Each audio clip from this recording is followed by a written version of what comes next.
Nah, di saat sedang sidang ahwa saat itu di Unila ya, di gedung Unila saat itu, saya dipanggil Nusron Wahid.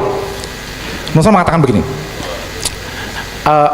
Prof, saya tidak tahu sedekat apa Anda dengan Kiai Said. Saya bilang saya dekat, kenapa memangnya? Tolong sampaikan. Saat ini sedang sidang ahwa, kemungkinan besar Rois Am Kiai Miftah lagi. Dan Kiai Miftah saat itu sudah bilang, sebelumnya sudah bilang, kalau saya tapi Rois Am lagi, saya punya hak veto untuk menolak Kiai Said sebagai calon ketua PBNU berikutnya. Dan itu pernah saya lakukan waktu saya jadi Rois Suriah di Jawa Timur. Saya pernah menolak menggunakan hak veto itu terhadap salah satu calon. Karena tradisi NU, Bapak-Bapak dan Ibu sekalian, itu biasanya setelah terpilih Rois Am, begitu mau pemilihan ketua Tanfiziah, itu ditanyakan apakah ada keberatan atau tidak dari Rois Am. Nah, momen itu, ya, kata Nusron Wahid, saya khawatir akan digunakan oleh Kiai Miftah untuk menolak Kiai Said. Kata Nusron, saya dalam kali ini saya berbeda pilihan dengan Kiai Said, tapi saya tidak rela Kiai Said dipermalukan di forum muktamar ini ketika ditolak oleh Rois Am terpilih. Jadi gimana? Ya karena itu tolong Prof Nadir, saya tadi sampaikan kepada Kiai Said bahwa lebih baik panjenengan mundur saja dari pemilihan. Konsekuensinya saya akan perjuangkan kepada Rois Am agar diumumkan. Begitu menolak, Rois Am akan mengatakan saya menolak, tapi saya akan minta Kiai Said sebagai wakil Rois Am. Nah, kata Nusron, gimana? Ya saya bilang ya saya ya siapa yang mau yang ikhlas beliau dipermalukan di forum. Kata-kata Nusron, ya ilmu beliau sangat tinggi, kita respect dengan beliau, kontribusi beliau dalam 10 tahun, kita jaga jangan sampai terjadi peristiwa itu malam-malam itu. Kemudian saya ke depan, jadi duduk posisi saya di sini, Helmi Faisal terus Kiai Said. Saya itu tidak tega, tidak berani ngomong. Saya langsung bisik ke Helmi Faisal, tolong bisik kepada Buya, saya bilang, lebih baik mundur saja, tidak usah maju. Saya bilang. Kenapa? Karena hitung-hitungannya ini bakal kalah dan malah beliau akan dipermalukan nanti. Saya ceritakan. Helmi Faisal bisik kepada Kiai Said. Kemudian Helmi Faisal itu bilang, Kiai Said menggeleng dan mengatakan, ini bukan tentang saya. Saya kalah dan dipermalukan itu tidak mengapa. Ini ada sesuatu yang lebih besar, kita harus menjaga Nahdlatul Ulama. Pada titik itu saya merasa, wah ikhlas betul beliau. Dan saya jadi ingat, sebelum muktamar, beliau sempat mengatakan, saya sebagai ketua PBNU, kata beliau, mungkin pernah melakukan kesalahan. Tetapi saya tidak pernah berniat menghancurkan atau merusak NU. Nah, saya teringat kata-kata itu. Boleh sebagai pengurus PBNU melakukan kesalahan, tapi jangan pernah merusak NU. Nah, tapi terus saya naik ke panggung. Di panggung saya cerita sama Prof Nuh. Kata Prof Nuh, wah gimana ini ya? Kita deg-degan menunggu siapa yang terpilih sebagai Rois Am. Nah, terus saya lihat Yeni Wahid masuk ke ruangan.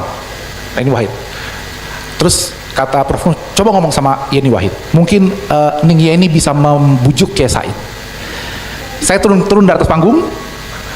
Terus saya bicara sama Ning Yeni. Saya bilang ini ada penting saya bicarakan. Kanan kiri orang masih mengkerubungi Ning Yeni gitu. Terus Ning Yeni bisik ke saya, Gus kita ngomong bahasa Inggris saja. Gitu. Jadi biar yang lain nggak paham gitu. Jadi Ning Yeni merasa orang-orang NU pada nggak paham itu bahasa Inggris. Gitu. Dan memang saya kalau sama beliau kalau pembicaraan penting memang suka pakai bahasa Inggris gitu. Terus saya ngomong dalam bahasa Inggris, saya jelaskan. Terus gimana? Ya saya bilang, ya tolong sekarang dekati Kiai Said, lobby untuk mundur di titik terakhir itu. Tidak perlu pemilihan, sudahlah. Saya bilang. Terus karena kalau sebentar lagi terpilih Rois Amnya, Kiai Miftah akan terjadi hal yang tidak kita inginkan. Saya naik ke panggung, lagi duduk sambil menunggu. Ning Yeni saya lihat datang dan berjongkok di depan Kiai Said, melobi itu. Terus kemudian Ning Yeni balik ke kursinya di belakang di barisan kedua, terus ngasih kode ke saya bahwa gagal, nggak berhasil. Gitu. Terus kemudian saya bilang, wah ya sudah kita tunggu. Nah karena saya pimpinan sidang, saya mendapat berita bahwa sudah terpilih Rois Am saat itu, meskipun belum diumumkan, yaitu Kiai Miftah lagi. Saya semakin gemeteran, wah kejadian lagi nih, saya bilang, berarti beneran bakal kejadian ini. Ini akan menjadi forum yang tidak baik bagi Kiai Said. Saya turun lagi ke bawah, menemui lagi Ning Yeni. Saya katakan, sudah ada berita, Kiai Miftah yang terpilih Rois Am. Now it's all yours Ning Yeni, saya bilang. Coba tolong dekati lagi Kiai Said. Sekali lagi minta beliau mundur dari pencalonan. Ya, betul-betul Ning Yeni pun mengatakan, iya kita harus selamatkan marwah Kiai Said saat itu. Maju lagi, gagal lagi. Terus kemudian ya ini sudah kasih kode lagi ke saya dari jauh.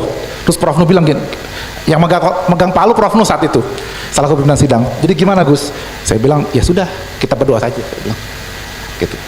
Datang Rois Am, rombongan Ahwa semua.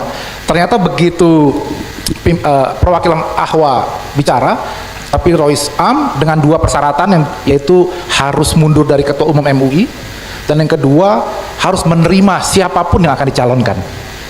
Saat itu saya langsung lega. NU tuh gitu, di detik terakhir kalau Allah turun tangan gitu ya, menggerakkan para kiai, tidak ada acara dipermalukan saat itu. Nah akhirnya kemudian setelah itu saya pulang ke hotel. Jadi saya tidak ikut proses pemilihan itu. Jadi kalau dilihat di berita acara itu ada 1 kosong, kolom tanda tangan yang kosong itu saya nggak tanda tangan. Karena saya udah pulang ke rumah, saya tidur hotel gitu. Karena saya bilang wah ini saya tidak kuat melihat pertarungannya seperti apa gitu. Tapi dari situ saya belajar bahwa ternyata Kiai Said itu ikhlas. Jadi beliau bukan ambisi. Belum merasa bahwa ada yang harus beliau perjuangkan saat itu. Ya. Nah, apakah sekarang kita melihat itu atau tidak? Wallahu a'lam bishawab. Ya. Kemudian interaksi setelah beliau tidak lagi menjadi ketua umum PBNU. Beliau kontak saya bahwa cucunya mau ke Monash University. Najwa ngambil School of Business. Ini cucu yang sangat pintar, di Malaysia ya, sekolahnya semua di Malaysia, lompat-lompat dan sekarang mau ngambil School of Business. Tapi saat itu border baru dibuka karena COVID baru selesai. Buya sempat kena COVID waktu itu, sehingga kemudian visanya juga terlambat keluar gitu. Sementara Najwa sudah harus berangkat. Maka Buya ini panik karena mau mengantar cucunya langsung ke Australia. Ini gimana? Ini kan perempuan, cucu perempuan. Kalau ke Malaysia sih saya lepas sendiri, tapi berangkat ke Melbourne mana? Coba tolong telepon Najwa, keras banget ini anak gitu. Buya mulai emosi. Ya kalem Buya. Yang Buya nggak tahu saat itu saya sedang Zoom, saya sedang ceramah di Zoom itu. Buya telepon itu terpaksa saya bilang sama peserta itu, ini ada telepon dari kiai saya ini, saya harus stop dulu gitu. Dan Buya curhat lumayan lama gitu ya tentang cucunya. Terus jadi gimana, tolong telepon. Maka saya telepon Najwa. Terus saya paham bahwa Najwa mau berangkat itu karena sudah waktunya memang ada week 0 ya. Jadi mau nggak mau harus berangkat memang gitu, tidak bisa menunggu kakeknya untuk dapat visa apa segala macam gitu. Saya bilang sudah begini saja, saya yang jemput di airport, segala macam. Jadi saya diserahi tanggung jawab selama 3 tahun terakhir untuk ngajak cucunya ke pengajian ya. Gitu. Walaupun terus terang malas-malasan juga Pak Kiai. Gitu. Nah terakhir itu saya harapan setelah beliau tidak lagi menjadi ketua PBNU. Harapan ini saya ingat kembali ketika nakal-nakalnya beliau baru pulang dari Saudi dulu. Termasuk tadi beliau sendiri mengatakan definisi Ahlussunnah wal Jamaah itu sampai sekarang nggak jelas, masih berdasarkan apa dinyatakan oleh Hadatus Syekh gitu ya. Dan Hadatus Syekh itu tidak memberikan definisi, hanya menjelaskan ciri-ciri aswaja itu seperti apa. Itu bukan definisi. Secara ilmu mantik itu tidak jamin, tidak manik kan begitu. Saya mengharapkan setelah tidak lagi menjadi ketua umum PBNU, meskipun masih komisaris di mana-mana,